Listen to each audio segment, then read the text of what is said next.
What if the secret to success wasn't just talent or hard work, but unshakable confidence? Welcome to Grasp Confidence, the podcast where visionary thought leaders, speakers, and entrepreneurs unlock the mindset and strategies for lasting success.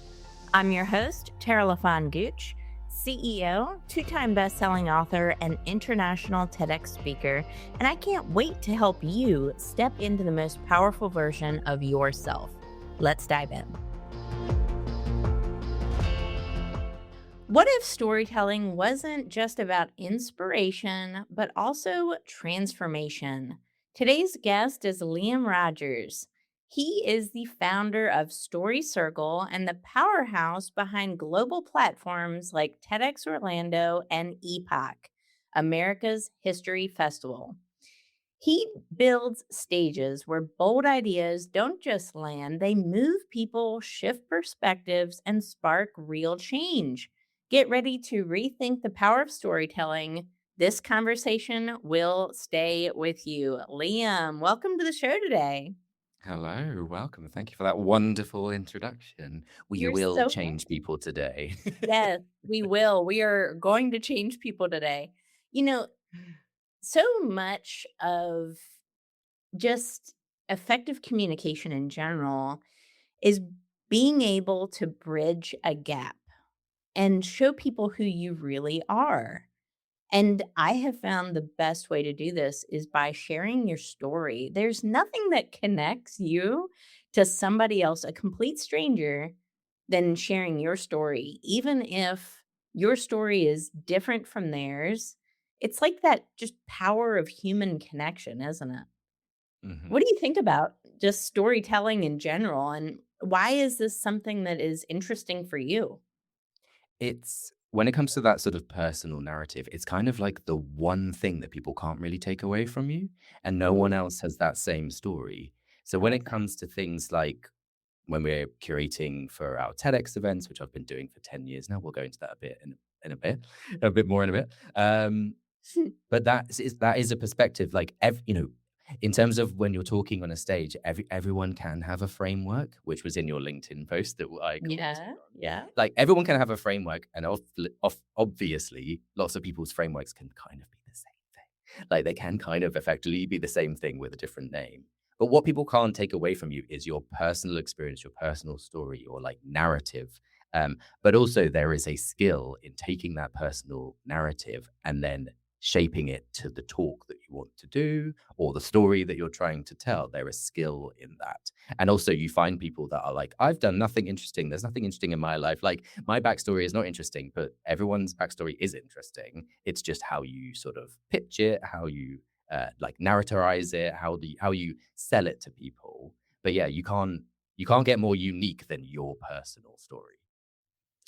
That's so true. None of us have the same background or perspective on life. And even if you take a brother and sister, they grew up in the same house, they really didn't have the same story. You know, they may have a similar story, but they may have completely different perspectives on events that happened. And that's so empowering, I feel like, because it makes us so unique. And when it comes to something like TEDx, which you and I are both very passionate about, it's about utilizing that story in a way that sets you apart from other applicants, from other speakers who may have a similar idea or a similar approach to something, but because of their story, they have a different perspective, and that perspective ultimately can reach people in a different way and actually work to transform the audience itself. What do you think I about think that? perspective is actually another thing. I was just thinking about what you're Yeah. saying about the idea of you growing up in the same household, all your friends. And Mhm. actually, feels like a slight tangent, but even quite recently, it's been a while since I was at school. You'll be shocked to know that. And a few You look years so since I was at young. school. Thank you. What do Um, you use? Your um, skin's it, fabulous. it's called having no children, I think. Uh, There you go, that's true. Yep, yep, touche. Using pats over children. It keeps you young. Yep. Um, And no, I was having this conversation with a friend who I went to school with quite recently. And I won't get into the details, but he said it took him quite a long time to get over how he was bullied at school. And we were like best friends. And even I sort of thought, I don't remember you being bullied. And also I think my perspective was I think we were kind of both in some ways in the same situation being picked on. It turns out we're both gay, so maybe that was part of it. Like we were friends. Like it was one of those things where we're like we didn't really talk about it back then, but we knew years later. And I'm now married with a husband. He's now married with a husband. But maybe like I feel like we were both probably picked on by other kids for the same reason. I never saw it as being bullied. For me, my perspective was I didn't feel like I was being bullied. Um, I was quite a mouthy kid. Like I could give as good as I got. Like I would always be like, "You're calling me that? Well, I'm calling you this." Like, and I felt like, but his perspective was that he was being bullied, and it took him years to get over it. And so we had very, very similar experiences, but my perspective was completely different to his. And then that sort of thing, that sort of change can really set you off on a different course. Like that can be the thing that changes someone's life for the better or for the worse. So I think your point about like perspective is so important. It is about how you reflect on your own experience. Even if your story, your narrative is similar to other people, it's still unique, but it could be similar. But it's your perspective and how you sort of approach what you take away from it. I love that. So your background kind of similar to mine. It's interesting, right? You were I call myself lovingly a corporate dropout, right? You Reluctant corporate dropout. Like I never Yes. wanted to be there in the first place. Right, exactly. Well, I was a little different. I thought it was my dream, right, to climb the corporate ladder and all these things, and then I realized, no, that's like who does that? But it's fine. It's the journey of life. I do So remember saying to myself when I was a kid, I was like, I am never going to work in one of those boring offices. did you? What do you think happened? You worked in a very boring Yeah, office. a number of very boring offices. And I remember sort of sitting there being like, I told myself I wasn't going to do this, and here I am. Here you are. I love that. So we're both corporate dropouts. We found marketing, or you had a marketing background. You were a marketing director. I was in sales and marketing in my corporate life. But we both found the power of storytelling. So I kind of want to get into that a little bit because a lot of people may be listening right now and maybe they're working a job they're not 100% satisfied with and they're interested and they may be saying, "I went through this thing. It was really hard, but maybe if I shared my story, it could help somebody else." But they don't know how to do it. They're not sure about it. And maybe they don't even know if their story is good enough. I actually hear this all the time from speakers and authors who feel like they have a book or a speech in them, but pull themselves out of it because they think it's not original, it's not good enough, or it's not strong enough. I would love to hear your perspective on that as a TEDx organizer. Yeah, I think just to go back to my sort of interest and passion in storytelling has just actually came from like filmmaking. My original thing that I did, I actually went to university for filmmaking. So that was my original thing. So I came at it from a perspective of like telling stories in a visual way, that sort of thing, which often obviously is every, most films have people in them, the characters, it's a personal story up on that screen that you have to tell. I do then bring that into the TEDx experience as well, this idea of beginning, middle, and end. I listen to TEDx talks and I'm like, there's a plot hole. I'm noticing a plot hole, which is um, all sort of like filmmaking narrative sort of like terminology. Um, we interviewed a speaker for TEDx Orlando who is actually going to be on our flagship stage in October 17th. And in interviewing him, he gave us this story, which I will not spoil because he might use it on the day, which was like the perfect sort of like origin story for why he went on the journey that he did. So he like interviews veterans from World War Two, and yeah, he basically his story is that he met a veteran one day. He got him to tell his story, and then this man died very very quickly after meeting him. And the fact that he felt very lucky that he met this person, and that he was able to sort of speak to him before it was too late, which is quite literally like the point of what he's trying to do is like we need to get the perspective of these people before it's too late. And Mm, to me, that is it's like a narrative storytelling term called an inciting incident. That's the mhm. moment in his own life that sent him off onto a journey. That was 10 years ago. He started doing this when he was like 13, 14. Now he's in his early 20s. But I said to him, like, that's the perfect inciting incident.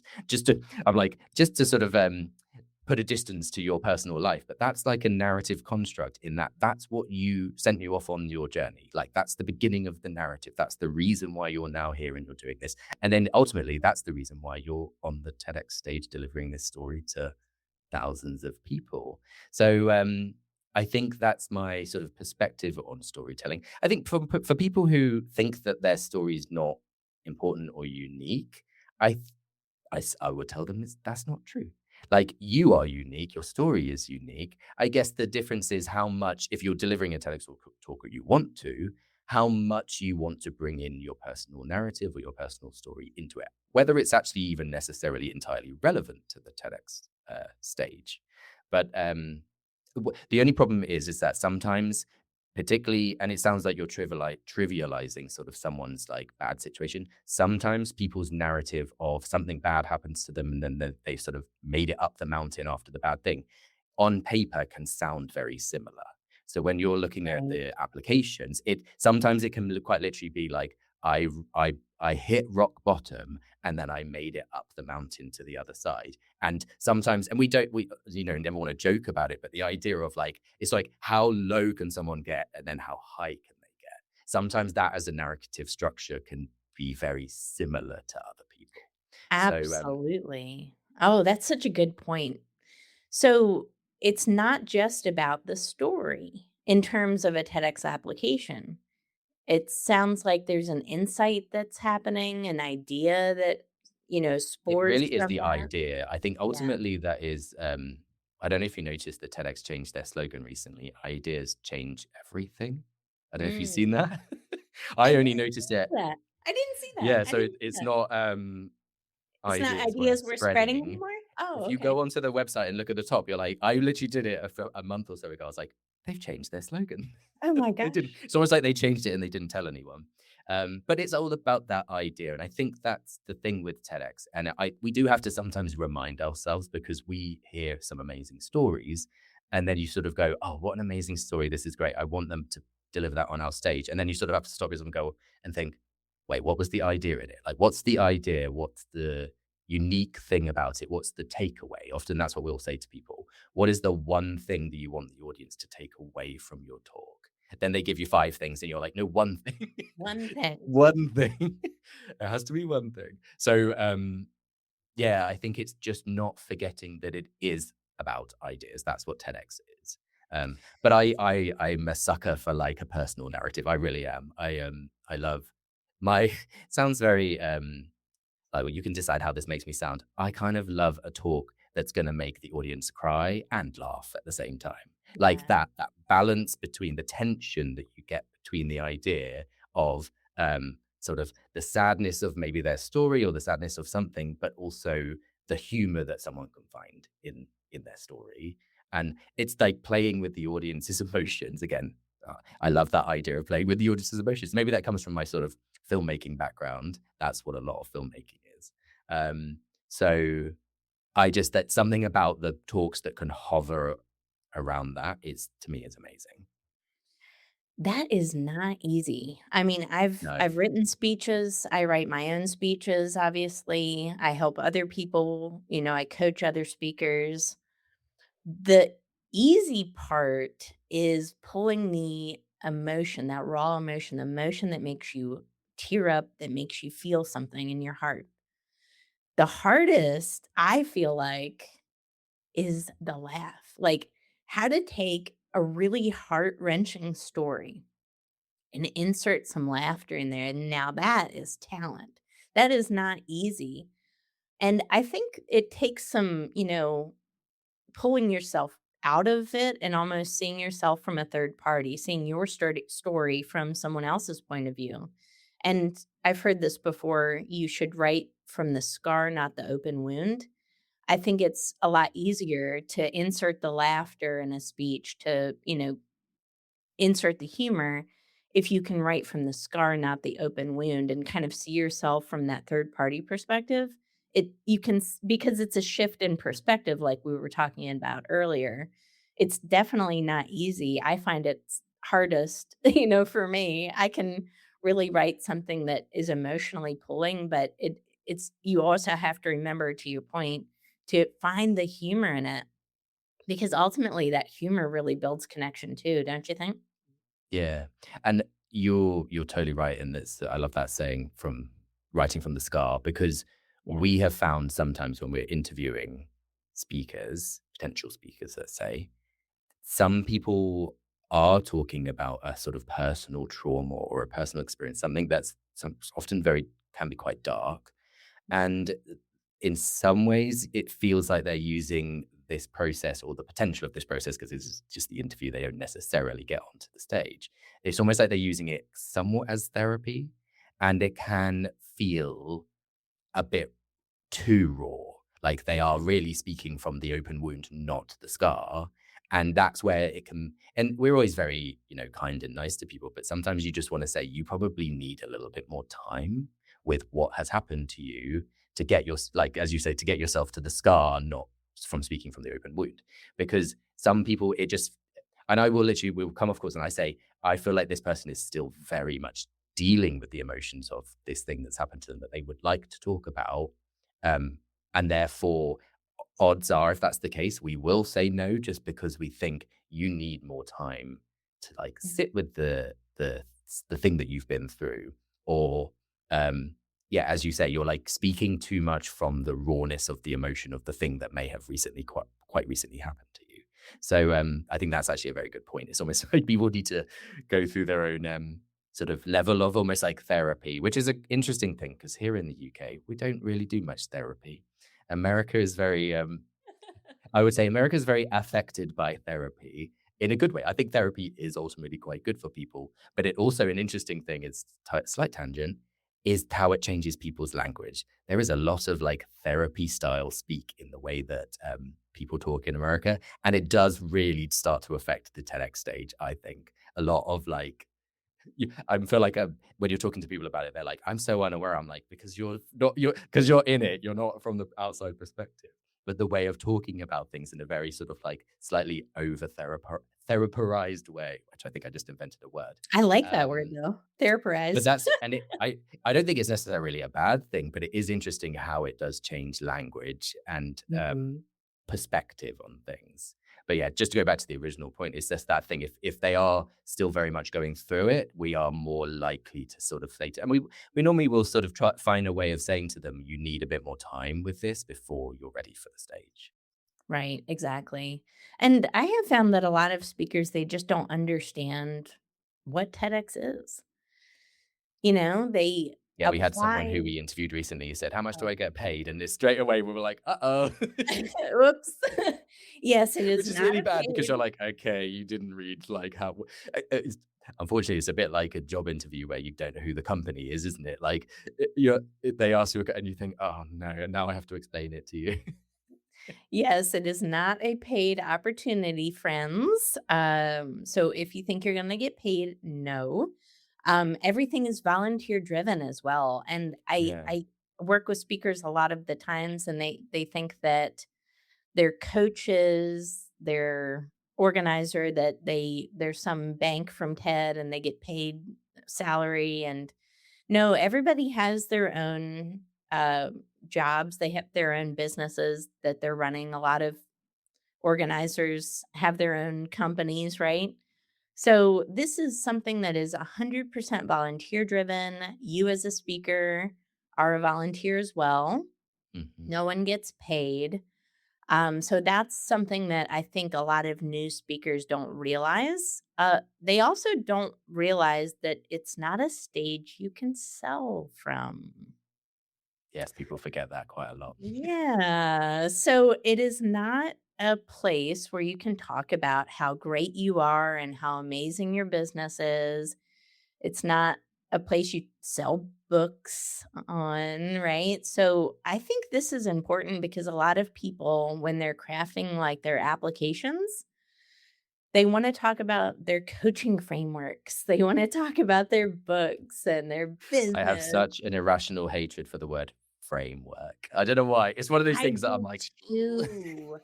Because it sounds coachy and Yeah, salesy, and everybody has one, and it's like, even if you have one that's great, leave it out of the application, you don't have to mention it. I had the same ick feeling. It's maybe funny, we it's share a that. marketing thing. It's like I come Yes. from a marketing background. Like, Yeah, marketing people just don't like all of that marketing jargon.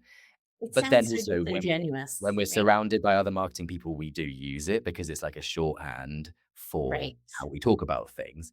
But Sure. it feels very, as you say, framework just sounds very cold and sort of, I don't know. But it can what I think as the point that you're getting to with not putting that in your application, it's like a Right. shorthand for I've got something to sell. Yes. And Look at me, uh, check out my website, buy my book, yeah. right? And I think there is, ultimately, yes, it's not a stage for selling. There are sort of technically like roundabout ways you can talk about it without talking about it. And actually, the biggest opportunity in some ways, if you get selected for a TEDx event, and particularly if it is one of the bigger ones that has a bigger audience, it's actually more so in the lead up to the event. So we will promote the speakers online. We'll point people to their social media.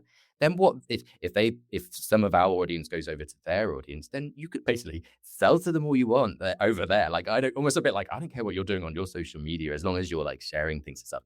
The biggest opportunity in some ways is that, but the stage itself, and we say this like the stage is sacred, like it's a sacred stage.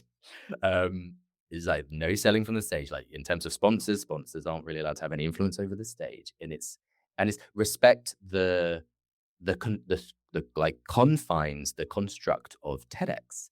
It's yeah, I think that's just an early red flag when you start to realize that people don't actually understand what it Yeah, is. And as you said absolutely. about that it is run by volunteers, that you don't get much from TEDx. Like we get the license and we get the rules, that's it. Like, they don't give you anything else. What you do, and I say this to people who are thinking about maybe organizing one, what you do with it within the rules, within the confines is really up to you. It's kind of, you can get, it's like being creative with I was going to say the word framework.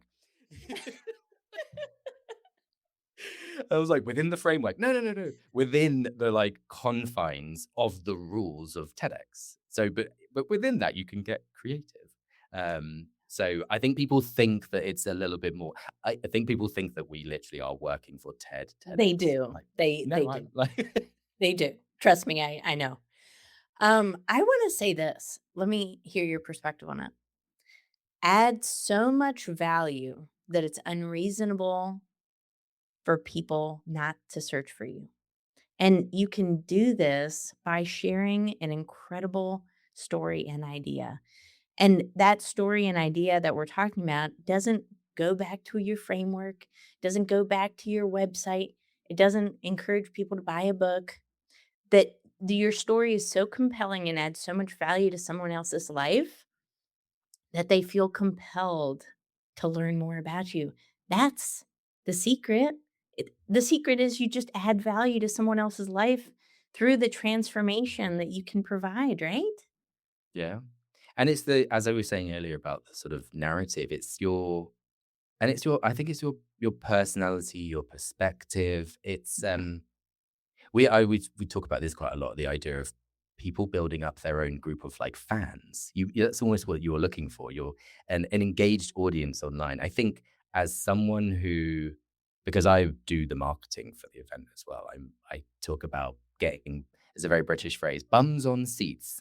We Yep. need bums on seats. Like the venue that we've got for our flagship for TEDx Orlando is 2,600 seats. That's a lot of people. That's a And I lot. literally say to them, and I often have the theater behind me on my like Zoom background. I'm like, I literally say, these seats won't fill themselves. And so my point there is that like you're building out your network of fans and engaged audience. And it actually doesn't really matter how many people you have that are following you, as long as they're like an engaged audience. So Right.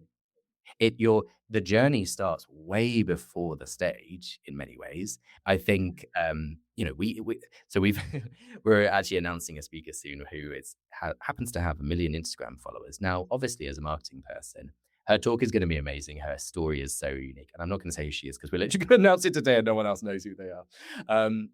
But she has 1 million Instagram followers, so I'm intrigued to see what difference that makes. Like, we did not select her for that reason, but me as a marketing person was like, I wonder what that could do for our audience. Um, but but in some ways, it's like great that you've got that audience, but how engaged are they in what you're doing? How engaged will they be with us now announcing this? Because it's that pre-event thing that people need to do, which sounds like a lot of work. But then also, this is how business works. This is how networking works. This is how, how opportunities like this come about. Having a nice conversation with you came about because I commented on a social post. And it's that building of your network. But yeah, as you say, it's sort of like I think it comes back to what I was saying is like no one can take away your personal narrative, and people are interested in people's personal stories. Yes, absolutely. I love that. And, I do want to talk about reciprocity because while you didn't pick somebody because they had 1 million Instagram followers, ultimately, when that person's talk launches and publishes on YouTube, it's going to draw a lot of attention back to your event, which is a good thing. So it's going to act to grow TEDx Orlando's brand, right? And I think that's a great thing that, we not have this just as I again, I think speakers think that it's just going to increase their brand. But what about the event's brand? What about TEDx's brand? And I think when we take ourselves out of the equation to a certain extent, and think about what are we adding back to the organizer, to the staff of TEDx, to the brand of TEDx? How can we, as people, as speakers, as thought leaders, also be reciprocal and grow the brand of the event? It speaks so much volume, right? And this is how speakers get invited to speak again, either Mm. at the same event or maybe even a different event. I'm really good friends with John Tarantino. He has a talk that's his first TEDx talk has been, I think it's the 15 top 15 most TEDx watch talks of all time. And Wow. he's now since been asked to do 2 and 3 more. It's because people see the value in working with him because he's reciprocal, he gives back. He helps not just grow his brand and message and story and idea, but also TEDx in general, right? I think his talk has like 30 million views on it. So, what do you think about that? I mean, I know obviously that you're looking for great stories and great ideas and great speakers, but to some extent, aren't you looking for people that can give back and be, reciprocal? Yeah, I agree. I also think that comes from you as the organizer. Like it comes from Yeah, it's like the culture of a business the comes from culture, right. the leader of the business, I suppose, ultimately. So being the sort of I am call myself well, I'm a licensee, but I call myself the managing director, which sounds very bit too formal for TEDx, I feel. But you're like the lead organizer. Yeah. But I think it's like being the CEO of any kind of business where the culture comes from you, your personality, the way that you work with people.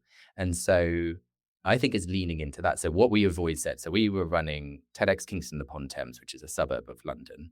It's beneficial to be a suburb of London because it's a very big city, so you still get the benefit of London, basically.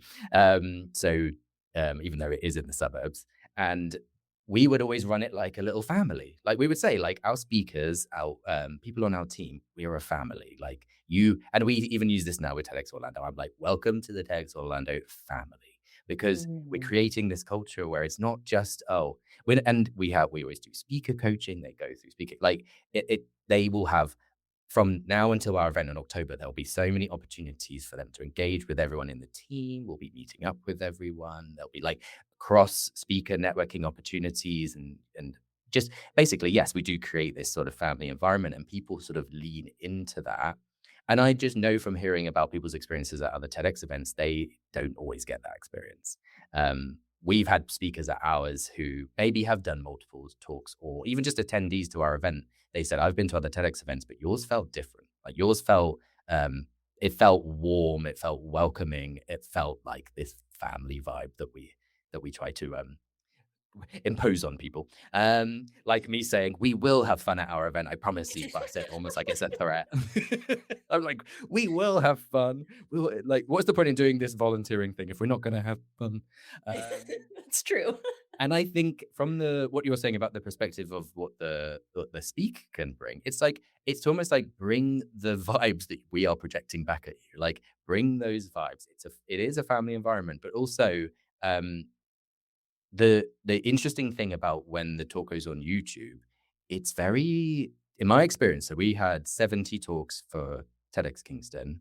Um, I've not counted them recently because it's almost like a manual process. You have to go through each talk and count. We've had Right. over 2 million views collectively on all of the talks. So it's not a small number, but it's we never really like I even like as we were approaching a million, I was like, well, it would be nice to get to a million because it's a nice thing to say. A million. Now it's over 2 million, and obviously it will just keep going up. But it was never really the most important thing to me in some ways. Partly because it's so random which ones do well and which ones don't. The one that we have had, the one speaker who's had the most views on YouTube, I would not have told you that I beforehand that I thought that that was the one that was going to do the best on YouTube. Wow. No, just from my own sort of like I don't know why that's the one that's got like 500,000 views. Like but I'm glad, I'm really pleased for the person who's got that the views, and it's amazing. Um, but I also do know from that perspective of like how you get the views after, you need to share it. Like you really need to share Yeah. it. We have some speakers who have done that hard work. They've shared the hell out of it. Like, and they say, like, I put it on every single email I sent out. I've shared it so many times. And it's that does seem to work. You do need to, you can't just assume that putting it on YouTube, it's going to go viral. It's this thing that marketing people hate. When a CEO of a company that you work for is like, how do you make our posts go viral? And you're there like, that's not a thing. It's You not a can't thing. just make it happen. It's not a thing that just happens. And I Yes. think speakers need to understand that. Mhm. So in the same way that it's can be really difficult to get onto the stage, it's very difficult for your talk to go onto YouTube and just completely organically do anything. Like you really have to do the work after the event to get eyes on your talk. 100%. I really liken this to a very similar process of marketing a book. Just because you're on Amazon does not mean you're going to get eyeballs and buyers for your book. You kind of are like a needle in a haystack, right? So it's about having a launch team, having an email list, having a social media platform. And it's very much a similar process. Just because you're on Amazon or just because you're on YouTube doesn't mean anybody's going to see it. I think the month my talk was released, 1,400 other TEDx talks were released. That's a lot. That's a That's a lot. lot of volume, right? So it's kind of like, okay, on LinkedIn, we'll just pick on LinkedIn because that's where you and I met. If I posted 1,400 times in 1 month on LinkedIn, if they didn't ban me, I don't know, they might. Good luck on finding a post, Yeah. right? Finding one single post. So it's about how do I take that and like stand out and tell as many people about it. So you would call me a Yankee. I'm from North Carolina, right? I went to I England. actually don't like that phrase, You know, okay, good. Yankee. That's right. Well, It's like I'm when from people call us Brits. I don't like that. I don't know why. It's just like you don't like it, that's funny. Brits. Well, I went to England to deliver my TEDx talk. So it was kind of different. Somebody from North Carolina goes to Nottingham to deliver a TEDx talk. That's weird. But I knew that it would be different enough for people in England to say, well, I'll just check it out. I literally went through my LinkedIn network and you can segregate by country. I messaged every single person in my first degree network that lived in England. Hey, I'm from North a North Carolina girl came to your neck of the woods. to deliver a TEDx talk. I'd love for you to check it out. Let me know what your favorite takeaway was. That was huge for me because people were really interested in it, like, "Okay, well, let's see what this chick from North Carolina had to say in England," right? What she got to say for herself. Yeah, what did she have to say? And people loved it. That's People loved cool. it. Yeah, and And because that's of that, they commented too, which really helped you've drive the engagement. you've done that thing of like, what is the thing that's going to make you stand out? Like ultimately that, and Right. I benefit from that. I was saying earlier, I'm currently in London, but in the process of relocating to Orlando. But you, even though Orlando is a very touristy place, there's a lot of international people there at any one time, and lots of British people too. But odds are, actually, interestingly, in Orlando, outside of the touristy areas, the tourists are not there. They don't go to the non-touristy areas. It's a very underrepresented city. Like people just think it's theme parks and that's it. It's actually way more than that. So me and my husband, my husband's also British. We stand out in those rooms because we are Yeah. often the only British people in those rooms, and you can kind of capitalize on that when it comes to like networking. You can be like, "Hi, I'm British. Tell me about you," and People people love it. it's almost an easy shorthand for, and I'm like, "Hi, I'm British, but I'm not a tourist." So I just think so you've done that. You kind of come over here and you stood out as something unique, something different. Even just by your accent alone. I'm sure you got lots of people commenting on your accent. I love the British accent myself. My friends in England call me Tara, and I never correct them because I just love the way it sounds. I'm like, "That's right, call me that all day long." Tara, yeah, that is true. We will say Tara, I love it. Tara. I'll never correct them. So how now I'm like, wait, how are you It's pronouncing it? Tara. I just say Tara. Tara. Yeah, Tara, but it's fine. Call me whatever, you know? Like the emotion. Terror. That's Pure terror. pure Um, Tara. I love that. But yeah, it's about standing out, staying remembered. I think, some good tips for speakers that what I took away from our conversation is your story matters, your perspective matters. If you were transformed by it, chances are you can transform someone else by it. But don't lean on the story by itself. What is the idea behind the transformation? That's what we put the spotlight on, right?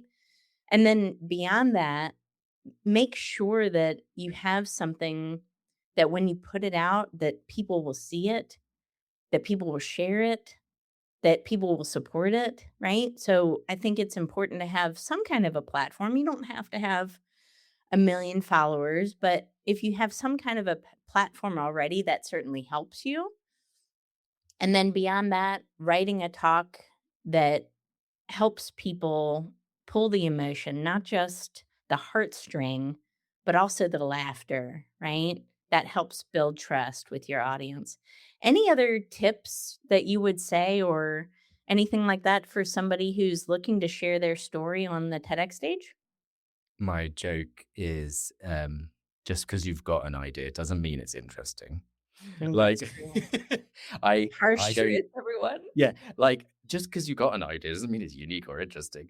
And my sort of joke is another joke extended to that is I don't actually really particularly have a desire to do a TEDx talk, but if I were to do one, I might talk about how your idea is not unique. Like, just almost like from my perspective of reviewing all of these applications over the years, odds are what you want to talk about isn't necessarily the most unique thing in the world. Like the actual idea side of things. This is where I'm like, lean into your personal story because that is Lean unique. into the You can't person. really, but sometimes the idea, the topic is not that unique. And it sounds very shady, but I'm just like, but that's the thing when you're reviewing applications, what stands out? Um, know your audience is the other thing. That's the big thing. Like know the Mhm. TEDx audience. And I think you touched Yeah. it this in your post. It's it's actually always quite disappointing because we say to people, it's in some ways, I'm like, it's not rocket science. It's like, it's a general public audience. Like they are interested in ideas. They are inquisitive. Like there's a reason why they like TEDx. They want to come to a day of talks and hear lots of different ideas, but you don't really fully know who the demographic is. Like from experience of running it in the past, Mhm. like I think the audience does slightly skew more female to male, things like that. The audience is not young, like as in there's not that many people in the audience, probably in their 20s. It's probably 30 plus. And I say that as someone that's Right. almost 40. So I'm like, I am very much in the demographic of like TEDx audience members, but it's a general public audience. It's not a business audience. It's not, Right. that doesn't mean that they're not interested in the things. It doesn't mean that they don't run their own businesses, that's not it, but it's quite a broad audience. And actually that extends to YouTube because as soon as it goes on YouTube, anyone can watch it. Like it's for the complete and utter general public world. So we will often have people come to us that we think, oh, really interesting application, really interesting background. And then when you interview them, they are talking about their idea and their talk like they're talking to a room full of people like them. Like it could be like, I'm a doctor, and then the room of that I'm talking to, they're all doctors too. I'm like, sometimes you have to literally be like, well, no, they're not all doctors. Obviously, like I'm always a bit like sometimes I get a bit baffled by how people mess that up because I'm like, well, no, they're not all doctors, so you can't speak to them like they're all doctors. And then sometimes that really throws people off. They're like, oh, I hadn't really thought about it from that perspective. And I think that's the thing, just like know who the audience is, and that could also extend to the like the Orlando audience versus the Nottingham audience in the UK that you did. So was getting an idea of what that audience might be interested in. But that's just an area where people definitely do fall down. That is a great point. I love that. Avoid jargon, technical That's where words, the and jargon comes in niche. because they're talking about something in their industry that the audience in that industry will understand. But if you're talking, and I do like to play that hat, I'm the hat of the general public audience. So if you're throwing like technical jargon from your industry at me, I'm just going to be sat there thinking, I don't know what this person's talking I about. don't know what he's talking And a about. lot of people in audiences, obviously during the day of the event, you're not going to be like, I don't understand what you're talking about. But in the rehearsal process, I don't mind being that person that's like, I don't know what that is. Like you're using acronyms that are meaningless to me. So if it's meaningless to me, then it's probably going to be meaningless to like 80% of the audience. So trying to play that, basically playing the stupid person, because I'm like, I don't, you're like using all these phrases, all this terminology that I don't understand. You need to like broaden the message. It needs to be for a broader audience. Um, I don't know. It always surprises me how people don't understand that and don't get that right. And it's really disappointing. It's not to say that that person doesn't then get selected because you think, well, it's very easy for us to twist this into like pitching it towards a slightly different audience.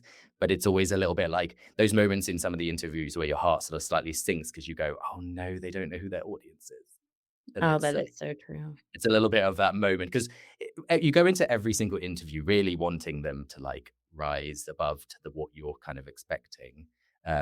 And sometimes you can try and coax them along, but there's only so much that you can do. But that's just one of those pitfalls that people do often fall into. Oh, that is so true. I wanna share something I have not told you yet. Oh, what is that? Yeah, interesting. So, there was a time when I applied for my friend to speak on the TEDx stage as I nominated her. I never thought it was possible for me. Oh, okay. That's It interesting. wasn't until someone else told me, I think he's a friend of mine and he's also organized in the past. He doesn't do it anymore for TEDx. But he actually told me, you have a unique TEDx idea. You should share it. And I never had realized it before that. I had applied for my friend to do it, but it never occurred to me that I could do it. So I think so many of us, we self exclude sometimes and we think that it's a stage for other people, maybe even famous people, right? Because we look at a lot of these big talks and it's like, people who are famous. But I think, based on this conversation, that so many of us have the, capability of doing this. I would challenge anybody that says they don't think it's for them because there was a point when I didn't think so either, and now I'm on my second one. I would challenge anybody, right? And that was not planned. I would challenge anyone just to believe in themselves a little bit. Do you have anything you want to add on that? We we have had so we always do open calls. So we always do open calls. I don't really understand how people do it otherwise. So we will occasionally hand select people. So for our flagship event for Toast Orlando, we hand selected one person. However, they also did do the application as well. We like to torture people by being like, you have to do the You application. have to do it. But that I always say to them, it's like, well, this is like the first stage of you sort of like really crystallizing what it is that your talk. But we had situations, particularly when we were doing it in TEDx Kingston upon Thames, where yeah, as the organizer, you would see someone. So I had people who I saw in my life who I was like, who were going through something, who had a story that they were delivering on stage, not on stage, sorry, online in their lives. And I would say to them, have you ever thought about doing a TEDx talk? And also a bit like, I might be able to help you out. But like, you have something there. So we had, so actually, one particular talk that we had was, it was a sort of a friend of mine I went to university with and her partner at the time. And it was a story of sort of addiction. Her partner had been in prison. Her mother was an addict. She had a very, very like, and talk about unique personal story. Um, her name is Lisa Selby. She's also a filmmaker. Actually, she directed a documentary that was nominated for a BAFTA a few years ago. So she's doing very, very well. Um, I had a tiny little hand in helping film some of that film. So I'm like, I had a tiny hand in a BAFTA nominated film. I take no credit for it. Incredible. But so this was before that film, before that. She was just sharing her story online, very, very personal, very raw story. And I approached her and I said, have you ever thought about doing a TEDx talk? Um, no, she hadn't. Long story short, she did the TEDx talk with her partner. And honestly, it was one of the most amazing experiences of my most amazing thing that I ever experienced for me, almost like selfishly as one of the organizers, was because they absolutely knocked it out of the park. It was amazing. The audience, they practically got a standing ovation by the end of the talk. And I felt incredibly like humble and proud. And I was almost like in tears, and I'm not a crier because I was so proud of them. But I was like, and sort of selfishly, if I hadn't approached her and said, "Have you thought about doing it?" then this moment would not be happening right now. Yeah. And yeah, so I just think being that person, like I got to be that person who like said to you, like, no, you do have a story. And even if they particularly if they have the perspective of you've got a story, but this is how I think you can pitch it. Like this is your angle. Maybe think about it in this way. Someone that can stand up for you and almost become like a little speaker coach before you get the speaker coach. Is amazing. And so one of the reasons why we also do the open call is because we'll find people who we would not have found if we were just going out there and sort of hand selecting them. By doing that, they have to have like an online following. They have to be in places that you would find them. So by kind of putting it out there and getting them to come to you, it means that you're opening the doors to anyone. Um, and that's another thing we often say to people is like, do you know someone who you think would be amazing for this stage? So like push them towards it, tell them about it. So yeah, that's my little personal story of I literally could not have been like more proud in that moment to see them like thriving up on that stage and seeing the audience reaction. Yeah, it was amazing. Oh, I love that. I think that's a great reminder for everyone who has a platform to remember to stay, as in marketing, as we say, top of mind awareness, right? Stay top of mind with your audience, but stay top of heart with your story. Share it, talk about it. Your story plus your platform could mean an opportunity and it could mean a TEDx talk. So I think that's great advice. Liam, thank you so much for being a guest today. It was such an honor, such a fun conversation, too.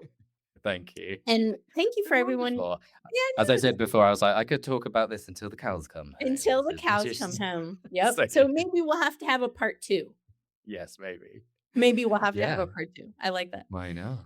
And we could talk about Why some of the not? other things because we've got other things, more things, other TEDx, non-TEDx things. Non-TEDx, Um, we could talk about so many things, but it's what an honor and privilege, and I'm just so grateful for our connection, so you're welcome back anytime. And for you. everybody who's listening, if this is something that you're curious about, I recommend that you try, right? It doesn't hurt to apply. And I think when we look at these applications, it will help us refine our ideas even more. So I think the best thing to do is to start watching TEDx Talks on YouTube, get a feel for how the speakers present the material, understanding the brand of TEDx, and then start applying and see what happens. You never know until you try. Guys, we will catch you on the next episode. Take care. Thank you.